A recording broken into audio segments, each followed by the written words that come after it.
It finished West Ham United 2, Manchester United 1. A good result in the end. I don't know how the bloody hell we did it because the first half was, we're I don't know, we got away with one there, didn't we, Andy? Welcome, Andy. Yeah, nice one, mate. I think you're going to have to invite me on again now, mate. The first time you've asked me, and we've won, so we have to keep it up. You've got 100% win record, and I don't know quite how, because it's some kind of miracle that we came through that first half, wasn't it? Evening, everyone in the chat, and everyone that's joining live. All very last minute, as these shows always are. In the tradition of the Bobby Moore stand. It's chaos. It's chaos. But there was no more chaos in that game today. I mean, let's have a look at, were you surprised? Let's talk about the lineup at the start. Were you surprised by the lineup? I was with the goalkeeper. I know a lot of us have been calling for it, but I'm surprised that he showed some balls to actually do it, to be perfectly honest. Yeah. The back four sort of, Tabibo, in my opinion, obviously I'm not a football expert. If you're fit enough for the bench, you should be fit enough to start. So I didn't get that, to be perfectly honest. But everything else, I wasn't surprised. Well, maybe Somerville, I was, but where he's not played all season, I weren't expecting it either, if that makes sense. See, I was. I thought it would be kudos out, Somerville in. I thought it would be a pretty obvious thing to do. And I was surprised that Paqueta got yet another start, because I think it all depended for me how we were going to use Paqueta. And really, he was just doing the same shit that he's done all season. He gave the ball away a hell of a lot today. He invites pressure onto us. And I think if you look at that first half, apart from him giving the ball away a lot, we were getting beaten really easily with straight balls over the top. I mean, into that vulnerable left side of the pitch where opposition teams keep finding space. And I think I've got to be honest, had Man United been any bloody good, and let's be honest, it was the biggest case of charity, wasn't it, in the first half? I mean, they missed so many chances. There was the absolutely hilarious. They missed a few. There was a one-on-one, a few half chances. Great save by Fabianski, but then there was a couple of real quality chances. The one where Fernandez played the ball over the top to Diallo, and now he's nipped it past Fabianski, who arguably shouldn't have been so far out of his goal. He's gone round him, and then it was like a Ronnie Rosenthal moment. He's got an open goal. All he has to do is just side foot it into the net. Yeah, he blasts it over the top. It was a beautiful moment inside the ground, wasn't it? Yeah, no, it was. Obviously, I watched it on the telly, so when you see it going over, obviously, I know you're live. I know, obviously, but I mean, watching it on the telly, I think so you don't expect it even more. If to be honest, like when you're through, you're just like, and the one thing what I would give Marvel, he didn't give up on it, and I think that sort of did put pressure on. I know he missed, but they did go back onto the goal and they did slide. I'm not making excuses. You should score, but I've got to give the defenders, because they could have easily just gave up and let him score. But they did show courage to get back. Yeah, they did. And Mavropanos, I think he went. His legs went either side of the post, didn't they? Yeah. So I think he had a bit of a he had a kick in the nuts, courtesy of the post. He looked like he was in a little bit of pain there, wasn't he? And I think he ended up with bruised ribs as well in the half. He did put a lot into it, but I just think that again, we're going to come to this, inspired and well thought out subs. I mean, you could look at that two ways, right? He's repairing the damage that he created in the first place, maybe. Yeah. I don't want to steal a negative from the jaws of a positive, though. I don't want to. I'm not one of those who want to see West Ham lose so that Lopetegui can get sacked. I want to see West Ham win every week. And again, this is some sort of miracle today. We went on from that chance, which to be fair, by the time he hit the ball, you're right. Mavropanos was in the line of sight, which probably would have meant, it probably would have prevented a side foot, wouldn't it? Because he got back so quickly. So he did have to hit above Mavropanos, but I just came off of watching the reaction of one of them compilations of Man United fans. I haven't watched it yet. It's just the funniest thing ever. I mean, they're just doing their pieces when he misses that chance. And you got to be honest, don't cry for me, Man United. All the Man United were across from Surrey, like they usually are. taking the piss like they usually do, even though they're crap at the moment. I just don't like Man United. They're horrible. And I think all through that game, it just felt like, especially in the first half, every time they hit the deck, the referee blew up and gave them a free kick. Didn't matter what it was. He was dreadful. He was dreadful. Yeah, and he was getting yellow cards out. He was just getting it all the time, wasn't he? Just to our players. I think Paqueta got booked, unsurprisingly. Uncle Bruno didn't have any money on it. And then and he was lucky, bearing in mind he'd been booked, to not get sent off as well. How did that come across on the telly? I'm gonna stick up for him on one aspect. I thought the yellow was harsh. Yeah, because it wasn't like he run and put his leg like he I am going to give him a little bit, but it's not 6 and 1, half a dozen the other. If you're an Arsenal fan, you'll say it's been consistent. If you look at people elsewhere, you can say it's not. I've seen ones today and over the weekend where they've not been booked, so it's very frustrating, to be honest, for me. I just think it's one of those things. We've just lost kudos for several games, between 3 and 6.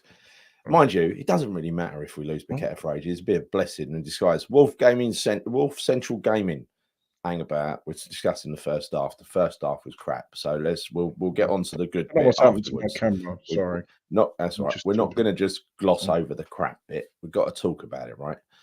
I think that everyone's happy. We've beat Man United. Everyone's happy, delighted. But then let's continue looking at the first half. The next chance they had was that amazing save from the header. Fabianski got his fingertips to it. It was point blank, really brilliant reaction save from Fabianski. Now I've got to say, from a shot stopper's perspective, Areola probably would have got down and saved that as well, because they're both very good at that. But what Areola brought to the table in the game today was a little bit more stability. His distribution has never been brilliant, but it was better than Areola's. And he also came for balls. He caught balls. I thought he was a massive improvement, and he gave a little bit of confidence to the defense. I was so disappointed that they opened us up probably 4 times. They had, according to the stats, 4 very good key chances in the first half, and they did. The last one that they had was self-inflicted. That was Alvarez's beautifully timed jump and flick header onto the crossbar. And that was the second time they hit the crossbar, because they hit the crossbar within 2 minutes of the game starting, didn't they? It's just that balance, and I've not been on. This is like the first channel I've been on for nearly a year, I think, and I've not really. The one for me is not everyone's cup of tea, but having a James Ward-Prowse in that midfield, he's got legs. He's not everyone's cup of tea. Him next to Alvarez would make a big difference. They've both got legs. They can both get around the pitch, and they can both kick a pass out. I think Alvarez is trying to do. It's the same when he's got Souček next to him. Same when he's got Rodriguez next to him. He feels like he has to do both, and he's just. I'd love to see his stats on how much running he has to do. And I don't personally like playing 2 holding midfield players. Personally, against the big 6. I don't class Man United as a big 6.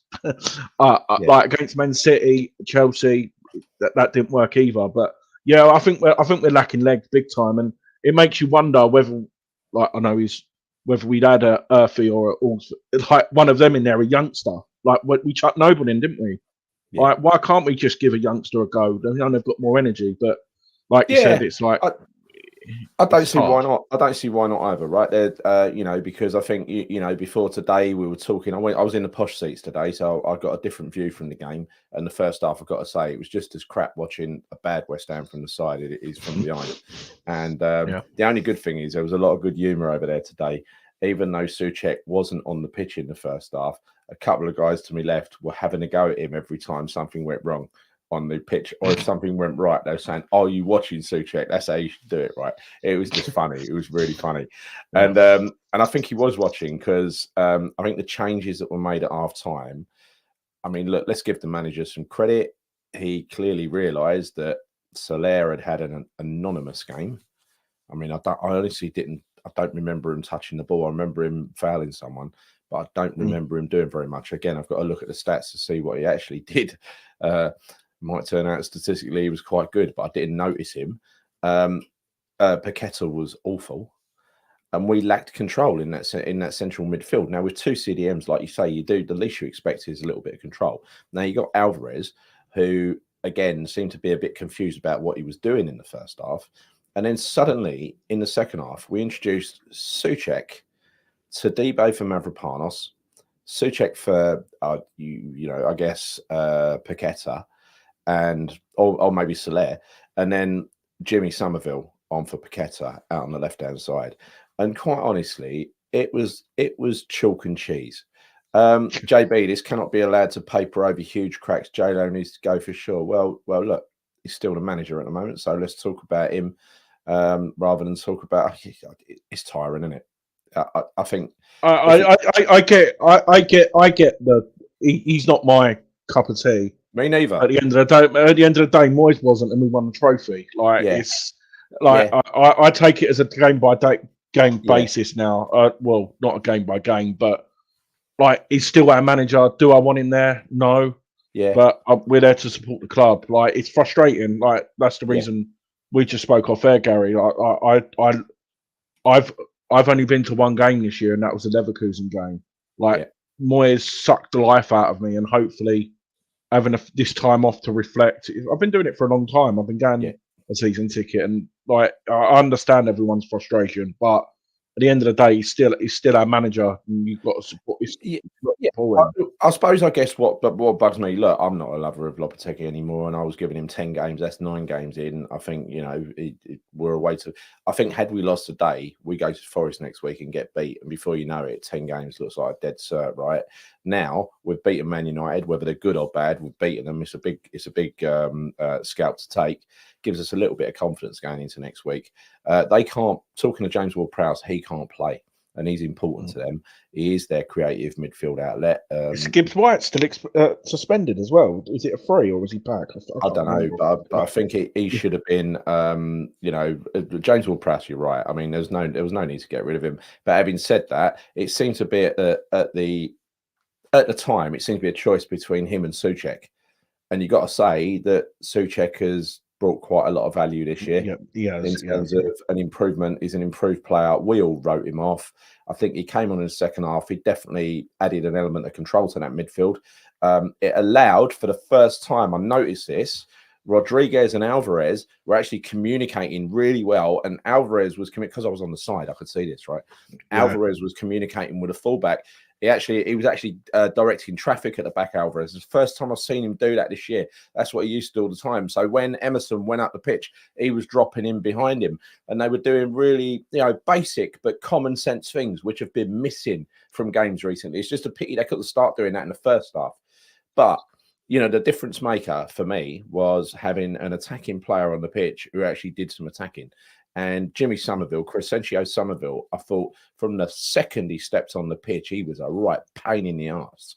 And he's a little lightweight, flyweight, little kid. He looks like a little kid, but he don't play like a little kid. He's a tenacious little fucker who is just an annoyance. He's like a wasp with the defenders, right? They can't get rid of him. He in many ways, the way he hangs onto the ball, even when he's halfway down, it's like similar to Caduce.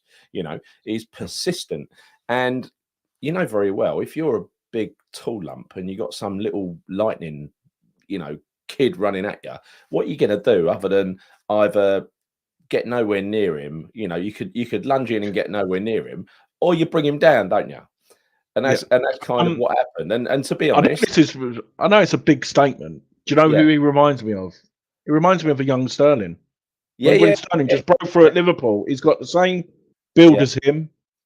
But that 1 and 2 touch, he just left them for dead a couple of times when he had it. And hopefully, like you said, I felt sorry for him. Like since the Chelsea game, we've not seen him. He was brilliant in that first half, and he got subbed off.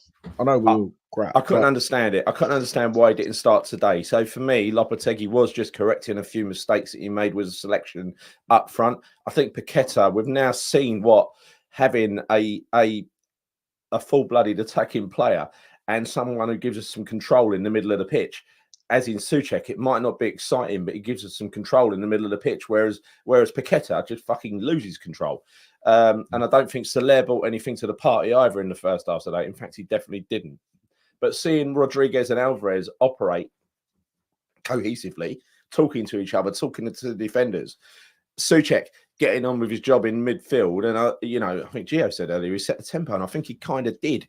However, a lot of our attacking play just came down that left outlet because you knew that Man United were panicking. You could see the whites of their eyes when Somerville got on the ball. And it was like someone took him down. I don't know who it was. It was a big, tall lump, one of their centre halves. And it was like someone had, slapped my kid. You know what I mean? You wanted to kill him. It's like, he's only little. Fucking hell, stop doing that. He's only little. I'll tell you what the highlight for me, obviously you said you're on halfway, is the babyest, the most youngest play acting person in the league is Bruno Fernandes. Oh, he's watching on the telly. Literally anything. Yeah. But one thing what I will say though is I thought the rule was only the captains can talk to the ref. Man United players love going around the ref as well, don't they? Well, we're going to come to that because I thought it was disgusting the way they acted around that penalty. But what happened was he substituted 3, then he took Mickey off on 70 minutes. That's about Mickey's capacity. He can't go any longer than 70 minutes. In fact, from 60, he's running out of steam now. But he did it. He put in a shift, Mickey. He got a good clap from the crowd. Went off. Danny Ings come on, full of life, and started getting involved straight away. He started immediately trying to find Somerville. The actual move for the goal. Todibo was involved in the goal. I didn't realise that. I watched the replay. But Todibo's involved in the goal. He actually nods it on to Bowen. And you got to say, from the minute Todibo stepped on the pitch, he's just such an upgrade. Such an upgrade on Mavropanos, even though I love Mavropanos. When I saw him on that Bournemouth game, I was away on holiday watching it. And I was like, fucking hell, he is so overweight. He cannot move. He's going to be a joke. Like, I wouldn't say I had my doubts, but I was like, he needs to lose some timber. But now he's like, he's different player. He's the calmest bloke on the pitch, and the way he attacks as a centre half, I mean, it's ridiculous. So he got something like 6 assists from centre half in the French league because he gets up the pitch and he plays beautiful balls in. He's always, you just find he shouldn't be there involved in that attack as a centre half, but he was. I don't know how he did it, but anyway, he done that. Bowen played the ball across. Danny Ings. I'll tell you what we're going to say about Danny Ings' touch. What an amazing pass to Jimmy Somerville. Who, if you don't shoot, you don't score, though. Yeah, I know. He sliced it. He sliced it. But let's call it a pass. Let's call it a brilliant pass and an assist. And then Jimmy, what a great finish. Instinctive finish with the outside of the right foot. I didn't think he had the angle to get it in, but he just took the least cost route to it, didn't he? Do you know? That's where I'm comparing him. People don't shout at me. Yeah. That's the difference. What I can see with Somerville and Benrahma already. Benrahma waited on the edge of the box. He didn't really gamble, and I think he may have got a couple of goals like at the back post for us. But what I mean is that's that's what we've been crying out for years. Yeah, someone just taking that chance. Bowen does it all the time. So have someone on the other side who's going to take that gamble. We've got more chance now. I think you're right. Absolutely right. Let's read a few comments as we go through as well. I think we English fans need to understand all these European managers play a squad game and don't always start with the strongest side, but play a more tactical game of which is how they use 5 subs. This is funny, actually. Daniela, you've hit on a point, which is why I stopped in this comment. I watched Loppy's post-match interview, and he said the reason that Somerville didn't start is because Man United played on Thursday, and he thought having a fresh Somerville come on in the second half and running against their tired defence would be a better strategy than starting him. And you can't really argue with that, to be honest. If only you could sort out the vulnerabilities and the weaknesses in the first half. So I think that's a good point, Danielle. I think sometimes they do look at it as a squad game. It ain't about the starting 11, is it? He always literally plays every game with 16 players, doesn't he? Yeah, no. We faulted Moyes. I saw some of the comments there. Moyes used to wait till the 75th minute to make a change. I know a few times it hasn't worked, but we done it at Brentford away. We were shocking. Souček come on, got the guy. Like, you can't really fault. Some of his subs have worked, but Yeah, it's a bit frustrating when you. Well, we've been lucky in a few games to get the results. We have.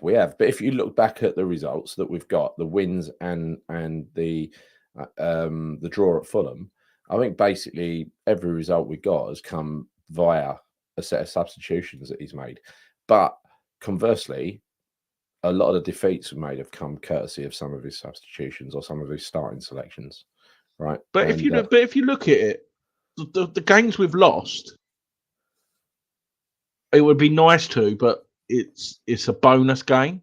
The teams we've beat, I would expect us like Palace, Ipswich, Brentford draw. That's a good result. Do you see what I mean? When you think about it, we've won a game what we expect to win. If that makes sense. We've only we've won all the games we expect to win, and we've not lost any of the games against the mid-table to top half. The ones we've lost, the ones against the top six, they're the ones who are absolutely ruthless and take their chances.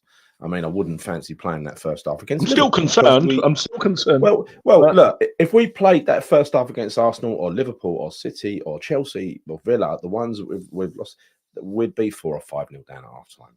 You cannot play like that against a decent side. Luckily for us, Man United are not a decent side at the moment. And you get away with it, like we did against Ipswich, like we did against Palace. You get a little bit of forgiveness, don't you? Because they're not going to take every chance they get. Having said that, Man United didn't have some good chances. How many English managers make 3 subs at half time? No, not many, but I think he had to. But it was definitely the right thing to do. And he's not afraid to take anyone off. That's one good thing I like about him. Next 2 games are must win also. If we do that, and the whole fan base has got to be positive, surely. Yeah, I think so, because that would be Forest away. A draw would be a good result there, because I don't think we've got a draw there yet, have we, in the 2 seasons? No, we lost 2-1, didn't we? And then we got smashed 3-0 when it last. Yeah. So it's not a happy hunting ground for us. So I'm not going to. Did you notice it in the ground? Obviously, when Somerville scored, do you reckon we looked too much into it? The fact that he runs straight to Kudus and not like. But a lot of people are having a bit of a meltdown. Are they saying that there's a divide within the squad or whatever? Didn't see that. Yeah. So when Somerville scored, he runs straight over to Kudus. He's probably he probably looks at him as daddy, doesn't he? You know what I mean? Yeah, but a lot of people have had like a big meltdown over it. They're like, "Oh, there's a big divide in the squad," and God knows what else. Maybe that is one of the reasons why Kudus is pissed off. Maybe he can see what we're seeing with Paqueta. Why is Paqueta in the side, right? I don't know. But he's definitely unhappy about something. And I thought that up until today, I thought there was genuinely a problem with Alvarez as well. But we did see the old Alvarez in the second half, for sure, right? The proper old Alvarez that was concentrating, focused, and trying to sniff out danger. So that was a massive relief. Man United was shit. It wasn't a good game. Both midfields were awful. We could have been 3-4 down at half time. Yes, we could. Absolutely. But we won, so fuck them. Against Forest, it will be a tougher test. Lopetegui, get the 11 right. Yeah, we cannot start slow or start in that way against Forest because they will hurt us. We're thankful Man U couldn't take the majority of their chances. God, ain't we all? They just weren't very good. But they do have a good creative player in Fernandes, even though he's a whiny little bitch. He does, he set up that first chance. He played the ball in for the guy to hit the post or hit the bar, and then he played that ball over the top, didn't he? So he does create chances for him. We could do with a player like that, I must admit. We ain't got one at the moment. Kudus was really happy for Somerville. Yeah, it's really nice to see that anyway. I think when Bowen was celebrating at the end, I think Todibo looked really happy. Somerville was joining. So I don't think there's a massive divide in the squad. There's probably some politics going on. I would think that Kudus got himself in trouble with a manager and whatever last week. One thing I did notice as well, because we're going to come on, their equaliser was a bit lucky, I thought. It was a header down from the big lump of the striker that they brought on as a substitute. He got his head on it. I don't think he deliberately headed that to the other player, to Casemiro, did he? No, he's literally headed it towards goal, and it's landed on the other geezer's head 3 yards out. So a lucky goal for me. And it didn't look, I don't think they deserved, on the balance of the second half, on the balance of the game they did, but on the balance of the second half, I don't think they deserved to draw a level. But anyway, we had to tolerate the bloody Man United fans from Surrey, celebrating in the corner of the ground. Bit of a nightmare.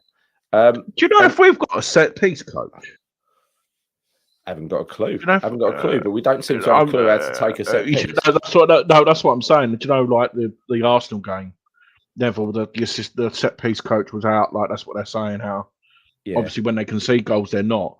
But you just see a lot of the other sides. I know Southampton have got. I know Man United have got one. Like with our build, it would make sense if we did have one. I wonder whether you knew whether we did or not. I don't know. I mean, I don't know. I know that we had one under David Moyes, and then he went to join England, didn't he? And I think there was a point in time where Moyes decided he was taking the decisions over the set pieces. I don't know what's happened since, but it seems a bit random with everyone. You have Emerson taking corners, you have Bowen taking corners, who takes them better than Emerson. You have all sorts of people taking free kicks, and I don't know. We even thought for a time today that it was going to be Somerville taking the penalty. You know, who's your favourite player so far this season, Gary? And the other guy, that's Andy, by the way, Andy Miles, who's been on West Ham TV quite a lot, and he used to come on the other channel with us as well. He's just had a bit of a sabbatical away from West Ham, from YouTube. Enforced, life takes over, doesn't it? Sometimes. So favourite player? Yeah. I'm gonna say Todibo. Todibo, yeah, Todibo is a great signing. I think if I was to take it across the whole season, I'd probably have to say signing. I have to say probably Kilman, because even when people think, even when he don't get noticed, right, he's made us so much more solid on his side of the pitch. He can't help what happens on the other side of the pitch, or these games where he's been surrounded by idiots, or he's been stranded with only Todibo or just him and Mavropanos back, like the second half against Spurs last week. That for me ain't his fault, you know. But we wouldn't be sitting where we sit in a relatively comfortable position, albeit it could be better, without him.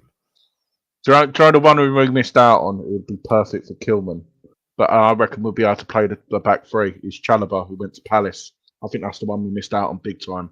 Throwish underkill, or a back three of Chalobah, Kilman, and Todibo. That's well. Do you want to play a back three though? I don't know. I would love to play a back three with this, because Emerson and Wan-Bissaka, they've got the energy.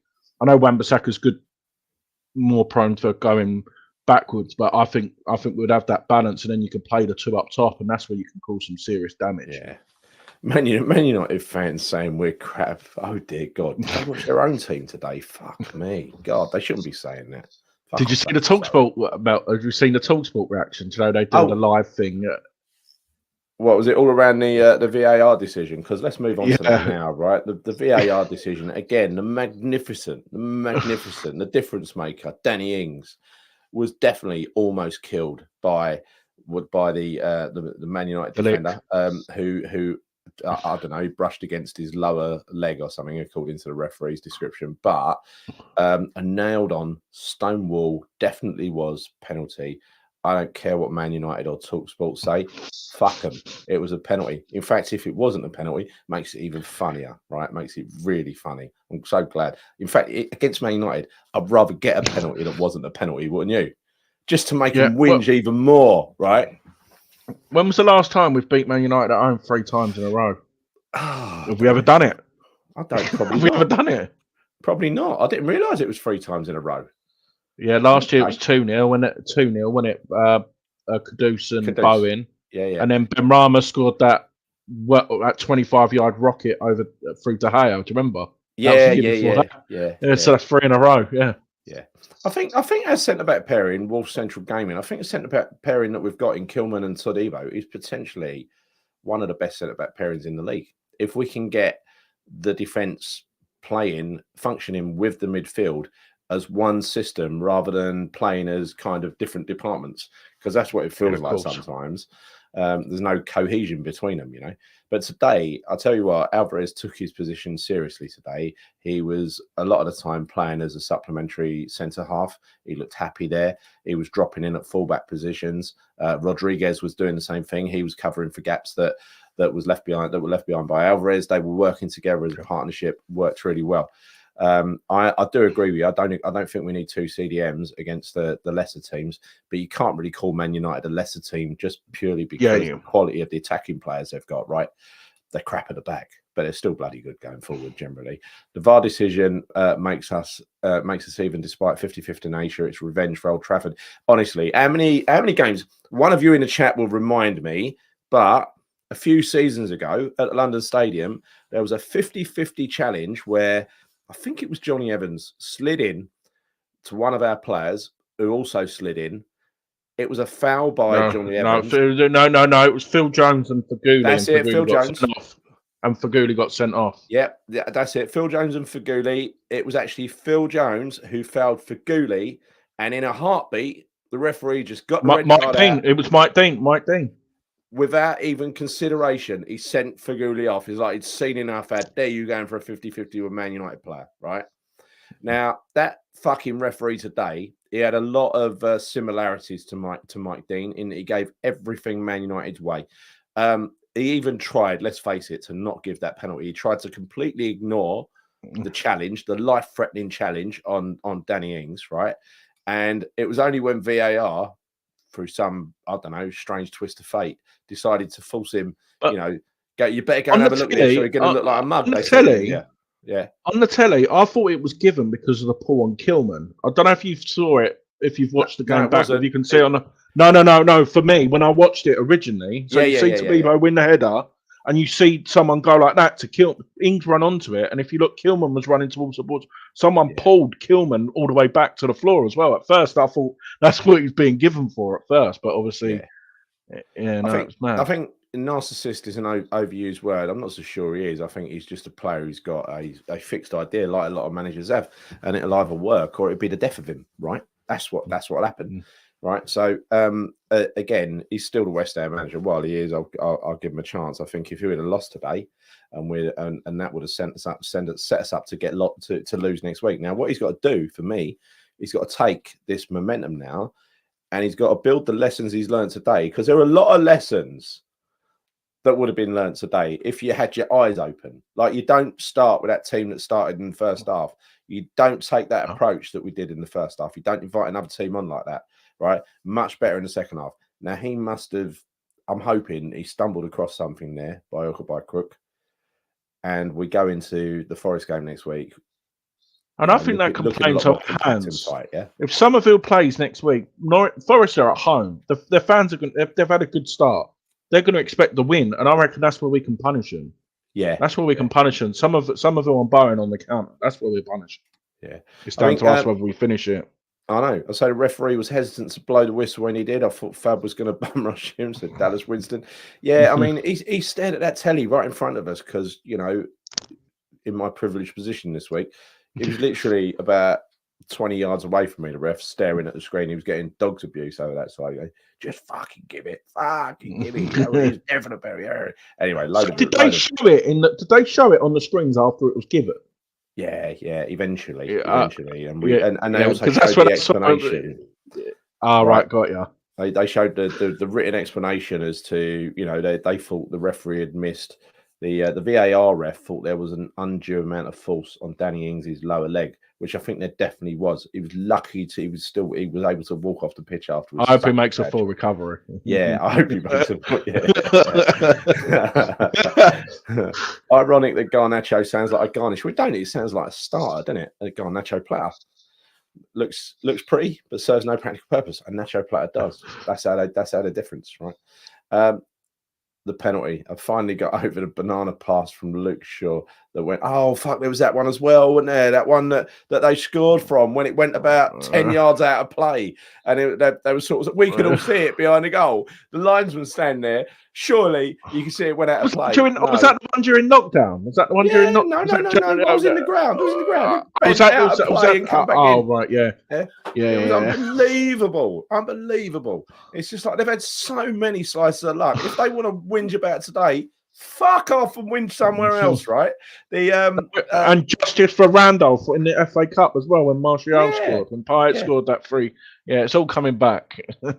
I'll tell you one thing, and I criticised Jared Bowen last week, right? But when that nonsense over the penalty was going on, Jared was up the front talking to the ref, pushing his face into ref, having a chat with him, right? While the entire Man United team were out of control. That rule where only the captain should be able to speak to the referee clearly don't apply to Man U. They can send as many to intimidate as possible. Jimmy Somerville was there's like a little system set up by Jimmy and by Jared Bowen. Jimmy's standing there holding the ball like he's going to take the penalty. Jared's over talking to the referee, and then that's a great penalty. Great, penalty. They think they've rattled Jimmy, right? Only it's not him taking the penalty after all. He's giving the ball to Jared. Jared's put it down, slotted it away like the expert is. I took a gamble in the ground. I cheered before the ball went in. That's how sure I was. I think he's only missed one, I think, isn't he? What? I think he's only ever missed one penalty, I think. I showed it on the score. He's clinical, right? He's really, really good. Gary and Andy, you a little bit worried that Forest game, as they're on terrific form? Yes, I'm very worried. I think it's a much tougher game than today because I think Man United are a bit crap. And we were at home today with the home advantage. But I don't think the home advantage has been doing us much good, to be honest. I think we've largely been better away from home. Somerville was a flying machine who scared the shit out of us. Honestly, if you're a big defender or a fullback with not much pace or a centre half, you don't want that little fucker running towards you with his. Do you know what though? Really do you know what? Right. Go on. Forest will come at us with pace. How dare they? Is there back two Milenkovic and that Marino? They're flipping. Antonio's going to have to work his fucking ass off next week because they love a scrap as well, right? It'll be a good battle. Yeah. I'm really looking forward to it to watch it. Antonio will, and don't forget that's his old club. He tends to play well there. Garnacho is a green parsley taco. I don't know. We lost 3-1 and the ball was in the air out of play. It was a terrible game. Yeah. Oh yeah. That was it. That was the one where the ball was in the air, went out of play when Pogba scored a stunner. Yeah, that's right, Randy. Absolutely, we got lucky. Forest will be tougher, no question. Yeah, they will be, but at the same time, we've not lost to a team of Forest's level so far. We've either drawn or we've won. Right? We've only lost to good teams. Yeah, I watched that twice. I watched it twice. Here we go. I'm listening to Melissa Yeboah says, I'm listening to Mark Goldridge. The penalty is giving him a headache. Yeah, he's a Man United fan, isn't he? Such a shame. Pinpoint penalty, an if off and an inch off, and Anana gets to it. He was doing his thing, Anana, of like praising the goalkeeping gods. He was in the back of the net, sort of looking up. And honestly, every single player in the Man United team had a whinge. In fact, they even whinged after Bowen had scored. They were whinging at the referee all the way back to the halfway line. Because the way they look at it is, if we make him feel bad enough, he'll do us a favour, right? Lops subs won. He fixed his mess and won. That can't happen again. Well, it can. I mean, he's not guaranteed that what he selects will work. You've got to hope that he's got the wherewithal to put it right. Today he did. Sometimes he won't. Lop is still on the chopping block. Yes, he is. Of course he is. He's yet to prove himself. I don't think I've learnt much today, other than the second half was a massive improvement. But that's got to be taken into 90 minutes. I want to see a 90-minute game that's an improvement, not half of a game. We've seen a few halves. Do you think? Sorry, I know we're talking about today's game, but going to next week, do you think if he benches Paqueta and brings him on, that'll give him? I feel sorry for him with all the scandal what's going off the pitch, and I do think that's. Well, I don't know if he's guilty. I don't know if he's guilty. Yeah. But if he's like, but I mean, him coming on with a point to prove, the game's opening up. Say, for example, if we're 1-0 up or it's still 0-0, he could be the key next week to unlocking it, if that makes sense. No, you're right. He could, because he does have that kind of talent, but at the moment he just ain't doing it. And I think if you're going to use Paqueta, you've got to utilise him properly. And the way we utilised him last year was to get him the ball quickly in a bit of space, so that he could, and he had runners to choose from in Bowen and Kudus.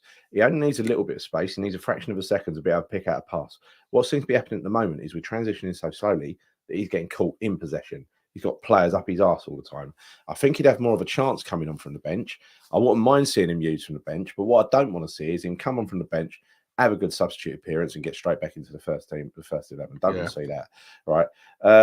Don't disagree with you. Don't agree with you regarding JWP. Had plenty of opportunities. West Ham very mediocre, and his strengths like freaking corners didn't material. Well, he did. He had about 15 assists or something, right? So his corners were actually really good. His free kicks were a bit average, I must admit.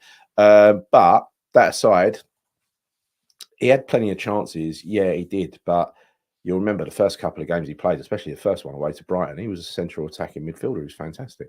Then Moyes turned him into another CDM, like he does with every player. He fucked him. And he lost his confidence. There's no doubt about it. He lost his confidence for West Ham. He was no good to us in the end. Mark Collins, I'm delighted about the win, as we all are. But was it a pen? Who cares, Mark? Oh, no, in fact, sorry. Yes, it was, Mark. Absolutely 100% a pen. Danny Ings was nearly killed. Lucky, as Andy said, he's lucky he can walk out the ground.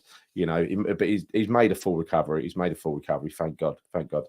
Fuck Man United. Makes it even funnier if it wasn't a penalty.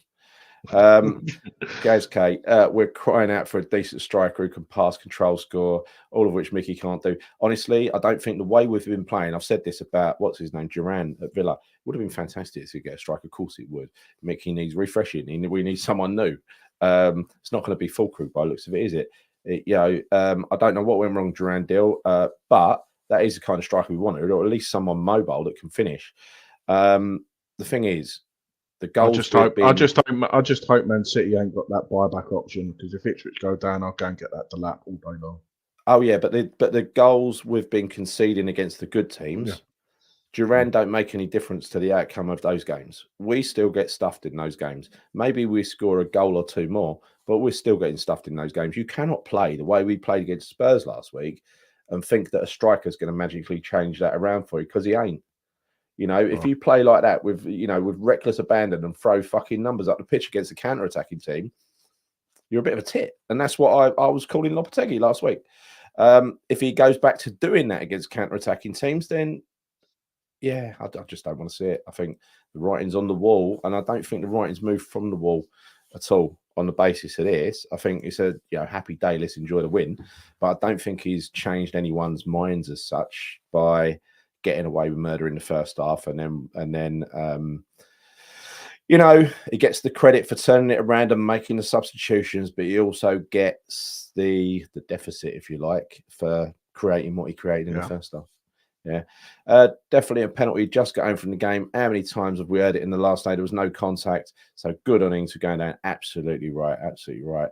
At least JWP can't play, and he's important to them as well. So yes, it's good that he can't play. We have only bear shit teams. Who can't beat Palace? Spurs. Yeah. Spurs apparently Obsidian Curse. I know what you're doing there.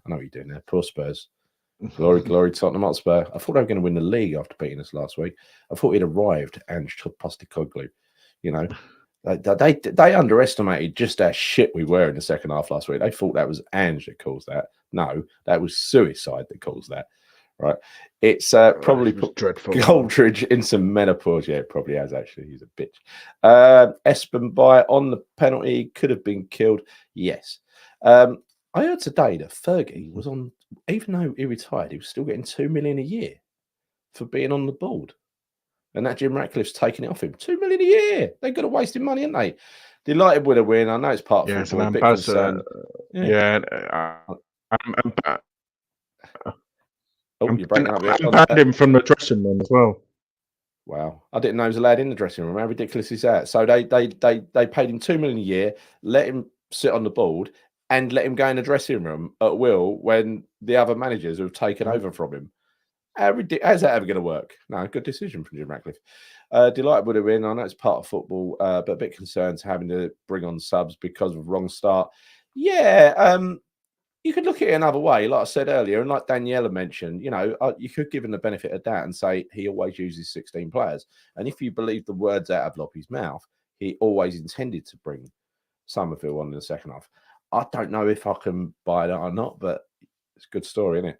Milenkovic will have some motivation when he was at Fiorentina. Oh, yeah, and lost to us. Is that the one, that Milenkovic? That's not the one who got hit by a missile down in front of us, is it? When we're in the final, no. We was linked with him last summer as well. It was out of him and who did we sign? Him and Mavropanos. That's who we were linked with, but we couldn't agree a fee. Yeah. There'll be a tougher nut to crack. Yeah, they will. But he's used to losing to us. Milenkovic, he loves to lose to us. Lose to good teams. So what does that make us? So he's just beat lower table teams. Is this what it's become? Don't read too much in what I say, Bazza. You know, it's not black or white. There is a grey. There is some nuance here. I'm just saying, factually, that's what we've been doing. I'm not saying I'm happy with it. I'm just saying factually, that's what we've been doing. You can't deny it. No one can. We ain't beaten any good teams. We've beaten the crap ones we've played that we expect to beat, and we've not lost to the mediocre ones. That's the story of the season so far. And we've absolutely shat ourselves in some of these halves of football, like second half against Spurs last week, first half against City, first half against Chelsea, first half against Villa. Absolutely diabolical performances. There's no excuse for those, especially because we were making the same mistakes last week and today in the first half as we did against Villa in the first game. Right, so yeah, we're unlucky against Villa, to be honest. I know Duran scored, but I don't know. They haven't picked us, didn't they? They haven't picked us. In typical Spurs, proceed to lose to Palace. Yeah, lovely, beautiful. Ings start next game. No, he's a substitute. Just because he made a difference at the end doesn't mean he'll make a difference at the beginning. Mickey put in 70 minutes of softening up their defenders, and then Ings comes on and takes advantage of that softening up and that tiredness from their travels in midweek. Right? I think that is how to use. If you've only got them two, that's how you use them. You don't use them the other way around because Ings ain't going to soften up defenders for Mickey. But eventually, Mickey has got to play that role that Ings is playing, coming off the bench for the last 20 to 30 minutes. Yeah. Will Somerville start next game? Well, we certainly should. Awaits for us, in my view. Gaz was says, "Hey Gary, sorry, just joined you. Feeling like me, happy we won, but worrying, not seeing a system or style of play." Well, I think we saw a system and a style of play in the second half. What I'd like to see, Gaz, I'd like to see 90 minutes of a system. That to me would be progress.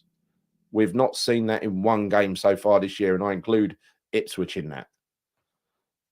That's what's missing, isn't it? That's what's missing, and consistency is missing. So if I could see where it's going and see, you know, that we're starting to improve and we see the teams improving as a unit, I still don't think you can get too excited over winning 45 minutes of football. Really. No. Still want him gone. Yeah, many people do. Set up a team is shite. Silly system. Could have been 4-0 at half time. Yeah, Victor, of course. No one's denying that at all. No, it was Biragi. Oh, right. Okay, their captain. Right. Whoever it was. Yeah, he was. Yeah, he was making a right fuss. He was. I think he did have blood pouring out of his head, to be fair. Delighted with a win. However, against a better team, we could have been 4 or 5-0 down by half time. A win on Man United is fun. Yes, however it comes, who cares? They are Man U. We should give Mourinho a go. We would be slated him within a fortnight. He would bore the fucking bejesus. He is Moyes +++. Forest played okay the other night, but Leicester were diabolical at the back. Yeah, and you got to take that into account. Leicester are a bit rubbish. It's called No Direction. One Direction was Moyes. No Direction is Lopetegui. Moyes ball 2. It's all bollocks from Floppy. Sick of it. Oh. Yeah, look, it's the stuff, right? I mean, we just enjoy a win and move on. But I'm not going to just, after we've won a game, just go on about the manager, right? I mean, I'll go on about him when we lose next week because we're bound to, right? Today, in the meantime, I'm just going to say it as it was. We were shit in the first half. We were good in the second half. Yeah, but how many times under Moyes? How many times under Moyes we should have torn we were just 1-0 up and we should have been 3 or 4 up and lost the game. Yeah, so it swings and roundabouts. Like I'm disappointed with the way we're playing, but it's a results business. It's a results business. If you asked Ipswich or who hasn't won yet, Southampton, would they have took that to that result today? Played shit and still won. They'd have your hands off. And honestly, I as long as we win, I don't care. Yes, I do care about the football. When we're not getting results and there's a load of average being served up, like last year, David Moyes, you've also got the shit football. It was nauseating, right? It was nauseating just seeing us so incompetent and so unentertaining. And then you see it this year, and I think some of the halves have been entertaining. I think the football's very different, but I think it's been borderline incompetent at times. Reckless, ruthless, not ruthless, reckless. Bollocks to Mourinho, exactly, Chris, exactly. I just wish we didn't have the overall the team every time. Yeah, same here. I just wish we had some sort of settled team and way of playing. We don't seem to have. The only thing with Antonio starting a game is that he's going to be missing sooner rather than later. Yeah, probably. And then Bowen goes up front, doesn't he? A lot method is hold on to your bottoms first half. It's not always first half, is it? It's sometimes second half. It's like we're not going to get 2 decent halves. He's going to, one thing's for sure, he's going to change it. He's going to bring on 5 subs. So it'll either be good to bad or bad to good. I'm looking good to good to better is what I'm looking for, right? First half good, second half better. That'd be amazing. I've never seen a game like that under Lopetegui. Any update on Füllkrug? He went back to Germany, then he come back again, and latest was he'll be training with a team in the week. Whether that means he'll be available for Forest, who knows? Who knows? He's a mystery. He's a mystery wrapped up inside an enigma. I don't know if you looked into it though, Garrett. Apart from the last 2 seasons, his injury record was shocking. Or the last season, he played like thingy game. Like he's always had. Like, he had a serious injury. With striker, yeah. It's always us with strikers anyway. He had a serious knee injury, and I didn't realise that, Andy. I didn't realise that he had such a bad injury record because I don't think you should sign players like that. The one who proved that point was Alan Pardew, who didn't have the biggest budget in the world, but he looked into the background and the injury record of everyone he bought, and lo and behold, the team stayed fit for most of the season. If you buy fit, look at Zuma, right? You look at Andy Carroll. You buy these players with a bad injury record. At Wilshere. Or they've had Wilshere, or they've had a bad knee injury or something like that. It's gonna come back and bite you on the arse. You bet your bottom dollar, right? Back against Newcastle, you say, Randy. I thought he had a chance of playing against Forest. Well, maybe not. You do realise Forest has only won 1 game at home this season, 4 in total. Yeah, and their atmosphere at their place isn't like it was. First season went up there, it was like it was really warm. I was there as well. It was a high atmosphere, wasn't it? It really was. And they've kind of defaulted to type now. Reverted to type rather. They're not they were never loud supporters. They were always quite humble, meek, from what I remember. Füllkrug will be fit for the next international break. Yeah, so he can go off to Deutschland. AWB's wing rate. Yeah, I mean, let's quickly go through and do some player ratings, and then we call it a day. Because cool. I think AWB, for instance, I think he's a very strange player, but I really like him. He was fucked at the end. He got cramp, right? The amount of he was knackered in the end, but he's got that good understanding with Bowen. He has. He's slowly. So I can't complain. I think he's so unorthodox. He confuses the fuck out of opposition players because you could think you got past him, right? And then suddenly a leg will come out of somewhere and he'll just take the ball off you. He's very odd, very odd. Good teams learn to win ugly. Yeah, but one of his teams I don't think would have risked going 4-0 down in the first half. I think that's the difference. Right, let's talk about let's go through the players. First of all, Fabianski, who wasn't Fabianski, so Fabianski. What do you reckon, Andy? I'm actually gonna give him a 9. I thought when he called upon, he was that save what you mentioned, like you said, commanding his box, his distribution. Apart from the goal, which you can't really fault him for, he didn't really do anything wrong, but you can't really give him a 10 for conceding a goal. Yeah, I'd give him personally an 8, and that is similar justification to you. He came back. That's got to give you some nerves because you got the pressure on you. I think that save was the turning point for the game. That goes in. We're going to half time 1-0 down under pressure. That was a brilliant save. And also the defender did really well. I think it was Kilman who hooked it away because the Man United player was right on top of him. Right. So I think that was, it was a class performance from him, definitely. And let's go on to Wan-Bissaka, who let's take it in turn. So Wan-Bissaka, I thought, was first half all over the shop. I thought he was leaving gaps. But again, was it the tactics and not the player? Or was it the player not abiding by the tactics? I don't know. But everything seemed to come down his side in the first half. And I know that because that was right in front of me. He was constantly caught up the pitch. Second half, bit more discipline, bit more reserve, staying back a bit more. I'd give him a 6. What do you reckon? Yeah, I agree, mate. I agree. When we signed him, I was like, "This, I can't believe that's a still. What was it, 15 million or whatever?" Yeah. And honestly, I love Soufal, but you can even have him if you wanted to bring Soufal on. But no, for me, he's just he will become one of the fan favourites. I think, in my opinion. He will, and I love him usually when he's playing. He is definitely one of what he got my attention in the FA Cup final when he put in that amazing performance against Man City. He was unbeatable that day. In one situation, he was amazing, and I really took notice of him now. I thought this geezer's class, and for us to get him to 15 million is ridiculous. 26 as well. It's still only 26. I know, and I just wish though that like Todibo. Sometimes these players get exposed in the Lopetegui system. I wish we played a system that complemented them so you can get the best out of them, right? So he is called the Spider. You're right. You can see why, right? He's so unorthodox. he's mad. Yeah. The stuff he does is just really odd. But I think today, because it was such a poor first half and a good second half, I would average it out at 6. So let's go and talk about Mavropanos, who got withdrawn at half time. I'm going to give him a 5 because what he done for Darlow, he saved the goal because he made the effort to get back, even though. I'm giving him an extra one. I was going to give him a 4, but I'm going to give him a 5 for that tackle on Garnacho. I thought it was a great tackle. Oh, it was. Which I don't understand. I don't understand how a player can get booked from a decision what should have been offside. That's the first I've ever seen of it. But yeah, it was a great tackle. Yeah. No, brilliant, absolutely brilliant. So sorry, I'm being a bit slapdash for these comments. I should be putting the scores up as it goes. A 5. Yeah, I think for those reasons, I think what have we got as an average score? Average score is 6. So I think I'd probably give him a 6 as an average. I think he definitely a few of those straight balls over the top where we got caught out early on. I think he was in the flight path for those balls. Don't want to blame him entirely, but I'd say he was out of position as often as he was in position. He was brave though. He's brave as a lion, Mavropanos, and I really like him.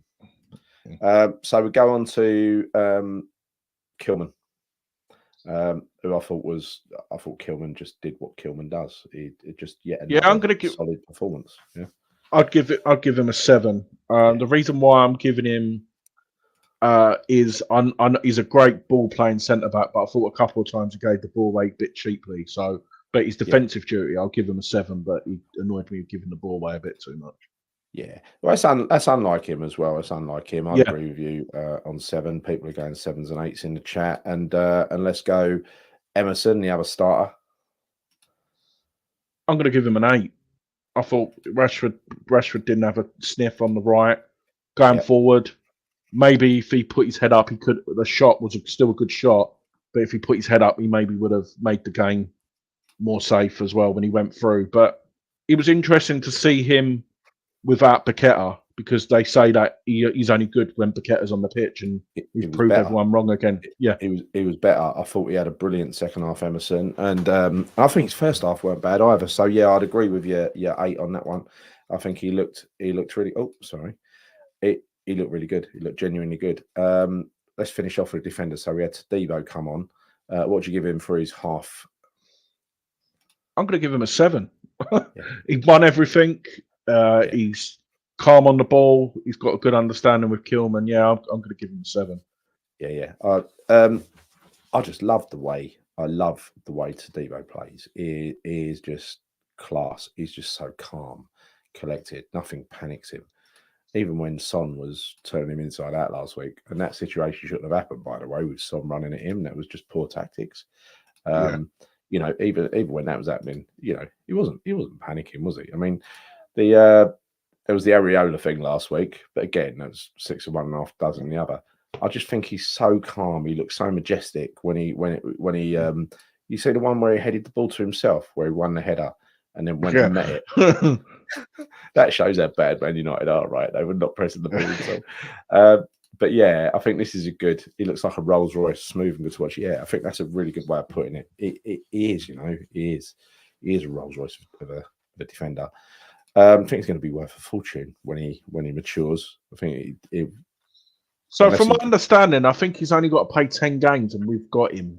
Like that's the is it? It's not an obligation, is it? It is an obligation. Something to it's an obligation. Obligation to buy 40 million. Yeah, 40 million.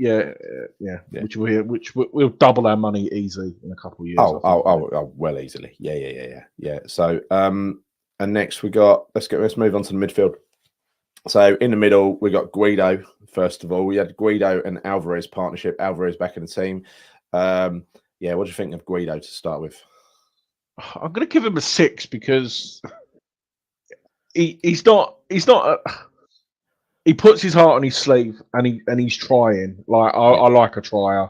I think like anything, you've just got to give him time. I think if you give him a couple more games with Alvarez, I think he will come good. Yeah, I think I'll give him a 6. I enjoyed the partnership that he had in the second half. I didn't enjoy it much in the first half because I think we were a bit shambolic across the board, to be honest. But second half, Guido and Alvarez, it was a really good partnership. And you could see, because I was so close, you could see how well they were communicating with each other and directing and putting position, telling defenders where to go and stuff like that. Yeah. Leading, basically. That's what I always thought Alvarez would bring to the team. We know Rodriguez has got it. So slow. We didn't really notice it today, Andrew. Yeah, he's slow, but it's all about positioning and what part you get him to play. It ain't a 100-meter sprint, is it? No. Guido 6. So I think 6 is fair. He was average. He weren't outstanding. He weren't poor, in my opinion. I thought he was good. Did well. Alvarez. I'm gonna give him an 8. I thought he was. I've never seen him be vocal, really. And I like him. I've always liked him, and I think he just makes that position look so easy. It was nice to see him being a leader, because the way I understood it when Bowen was made captain, the way I understood it is, don't worry about it, because you've got a leader in Alvarez, you've got a leader in Kilman, you've got leaders all over the pitch, right? And but they didn't seem to be doing it. And I think Alvarez definitely took on that role today. I'd agree with 8, definitely. It was good to see him back to his best, and he was back to his best today. In that second half, he was back to his best. First half, not quite so good. Second half, brilliant. And I think it was Paqueta. I think it was Paqueta going off and Souček coming on that made all the difference with making him and Guido look a lot more effective, a lot more robust. He didn't get booked. No, he didn't. He didn't dive into anyone today, Andrew, which is brilliant, right? Next, last but not least, no. Who else we got in midfield? Paqueta. I thought it was dreadful. I'm going to give him I thought he gave the ball away more than he found a West Ham player. I thought he just come across as half-hearted, couldn't really be bothered. I don't know whether that's really what's going through his head or whether he's just nervous as fuck over this case or whatever, but he ain't a player who should be starting for me. I'd give him a 4. I agree with Glenn and Upton Parker. Dallas Winton 3. I think there's lots of 3s and 4s. I think he's done until that case is over, at least, Nathan, I think. Soler, we're coming there. Soler. I don't know what to say about Soler. I don't honestly know what to say about him because I can't remember a thing he did other than foul someone. So he reminds me of? It reminds me of Fornals under Pellegrini. Yeah, he's got no identity. He don't know what to do. Yeah, that's who he reminds me of. Yeah, that's probably fair. That's probably fair because when he played for his previous club, PSG, he went in there as like a number 6, who was a transitional midfielder who was setting up attacks for the number 10, right? That was his role in the Spanish squad, in the Spanish first team, and for his old club. He went to PSG and they tried him in every position in the team. He was even playing fullback at one point. I think he is a man without identification at the moment. He don't know what his role is. I think his career's just been, he's taken a sideways step because of his time at PSG. I don't think we ever would have fucking managed to sign him had he not gone to PSG. But now he's a player on the downward slope, I think. Unless I can be proven wrong, I think he gets a 4 out of me. I don't see, in that role at least, where he played today, that's he's probably out of position, like Mike says here, probably out of position, but you can only say what you saw, and I didn't really notice him too much. I've got to be honest. He's the number 10. He ain't the number 10 though. He was a right winger, and he was what he is. He's the man who plays the quick ball into the number 10. Robin, he's not a number 10. Naturally, yeah, it's mad. It's mad. Yeah. Isn't it? Yes, it is. Yeah, I mean, I thought today it would have been him receiving the ball. He's capable of picking a quick pass, getting the ball quickly into Paqueta so that he's got a little tiny bit of space, and Paqueta could then ping the pass. But just no, nothing like that. I was completely wrong, which happens a lot, He's an occasional Spanish international too. He was a regular. He was like first name on the team sheet at one point. Upton Parker, he was big. He was big business. He was. They paid a fair bit of money for him. PSG. So let's move to the attacking midfielders now, and we saw. Oh, who did we see? We had Jared Bowen, Somerville. Didn't see anyone else up there, did we? There's just them two. So let's start with Jared. Yeah, Mickey. Yeah, Jared. Apart from the penalty, I thought he had a quiet game, but from what he done with the ball, the understanding with Wan-Bissaka, he done a couple of good link ups. I'll probably give him 7 for me. Yeah, I'd give him a 7 as well because his second half was much improved. He did set up the goal. Pre-assist for the Danny Ings one. It was the Danny Ings shot, wasn't it? That got sliced. Yeah. And the penalty was lovely and calm. And he put his face in the referee's face and represented the team like he should as captain a couple of times today. So he's clearly consciously making an effort to do that, which is exactly what I asked for. Bit of leadership on the pitch. Jared, more of that, please. Souček. We forgot about Souček. I thought Souček, he was pivotal to us winning that game. I know we only just won it in the 92nd minute penalty, but without his controlling midfield, and defending in his own box, he had a couple of headers away as well. He did. I would give him an 8 for his performance. 7 for me. Yeah. I just think he was, without his contributions today, I don't think we'll win that game. Wow. Souček didn't do too bad. Second half, no, he was good.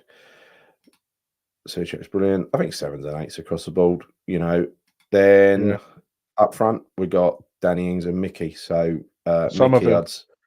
Somerville as well. We haven't mentioned Somerville. For me, he was 9 for me. 9 for me. Highlight of the day for me. It'd be my man of the match. Right. I thought without him, we definitely don't win that game. He put us on the front foot. He was the one that drove us at the Man United back line. He took them on almost single-handed. And when Danny Ings come on, he joined him. And those two made all the difference in an attacking sense. So 9 and man of the match, I would say. But do you know what I would say about him as well, which is different to everyone's favourite player, Ben Rama, is he knows the tackle's coming and he don't step out of it. He still wants to run. Do you know what I mean? Them two challenges. He knew they were coming, and he's like, "No, I'm still going. I'm still going to show some balls and still go." He's a brave little fucker. He's tenacious. He does not, he doesn't care if he's getting kicked. He barely goes down as well. It really takes, a lot of time. I think I saw it 3-4 times today where someone's had a little kick at him, and he's halfway down, but he's basically got to his feet again and taken the ball with him. Seems to be one of his stock and trade moves. You know what I mean? He's He definitely did. He definitely did scare the shit out of them, Mike. Yeah, they didn't like it. They didn't like it at all. They didn't like his pace running at them. And I've got to be honest, would you like him running at you? You don't know what way he's going to go. He can do anything. He's naturally both-footed as well. Yeah, I know he can go either way. But the one when he just got out of the corner near the corner flag and run to the pylon, like into the penalty area, I don't even know how he got out of it. I think he's totally unpredictable, and I wish people wouldn't make comparisons with other players, right? I know you just did with Ben Rama because that's what other people have been doing, but there's no way he's Ben Rama. No way. No. I mean, you could say that he's choked on a few shots that he's had so far. I think he's more like a young kid who will just get confidence from nicking the odd goal like he's 20. He's 23. He's 23. Yeah. You'll see the best come out of him, right? You'll see the best out of him. His confidence will grow when he gets a couple of goals like he got today, right? He's 23, is he? Yeah. Bloody hell. Older enough. Mad, isn't it? Yeah. No, but compared to the amount of games he's played, I know he's played a lot for leagues, but it's no age really. But like what Mike said, there's speed and balance. Worst thing you want as a fullback. Yes. Somerville as a second half sub, especially against teams midweek commitments. I think, look, if that is what, but listen, if that was definitely the plan of Lopetegui, nobody knows what's inside Lope's head unless he told Somerville or whatever, right? I'm going to give him the benefit of the doubt and say he's not making it up. Not the sort of thing you'd make up, is it really? Having said that, Moyes definitely would have made it up. Moyes definitely would have made it up. There's no doubt about it. So let's have the final two players, right? Mickey Antonio to start with. You know what? I'm going to give him a 7. I thought he worked hard, put a couple of crosses in as well, but he should be in there. I agree with what a lot of people say. He runs around, but he run them ragged. Delic had the and Martinez had the as well because he was just pushing him, putting him around side to side, and that's where you would have loved Kudus today in that middle of that midfield, that number 10 position, because the amount of space he would have had to cause some damage. But no, I'm going to give Mickey a 7. I think that's fair. I would give him a 7 as well. And finally, one of the heroes of the day, the magnificent Danny Ings. 7. Like he's 18 minutes or whatever. Well, 28 minutes plus because of the 12 minutes added on. That's what, no, 12 plus 2. It was 14. 14.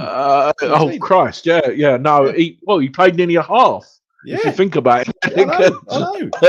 He was on quite a while. He's. I don't know what he's done, Robert Eggy. He must have done something right because compared to Danny Ings last year, come on against Fulham and scored that goal. I've seen a real improvement in him. They've obviously put his arm around him and said, "You're not going to start every week, but come in and do some stuff." And he has, to be fair. I think as a sub, he looks great. I love seeing him come on from the bench. He's dangerous. He's still a goal scorer, right? And it was him who played the beautiful pass for what's his name's first goal, Somerville's first goal, and he also won the penalty by nearly getting killed. Yeah, brilliant. So anyway, look, we're done. So thank you all for your comments in the chat. Andy, thank you for joining me at short notice. Welcome back to YouTube. Welcome back to YouTube. You've broken your duck. Thank you. Yeah, I can't remember the last time. Honestly, it seems cool. Yeah, it's definitely over a year. Yeah, I think. Oh well, at least you got it out of the way now. You got it out of the way. And so we got Forest next Saturday, I think. And be back in the week. Thank you all. See you soon, and come on your irons. Take care.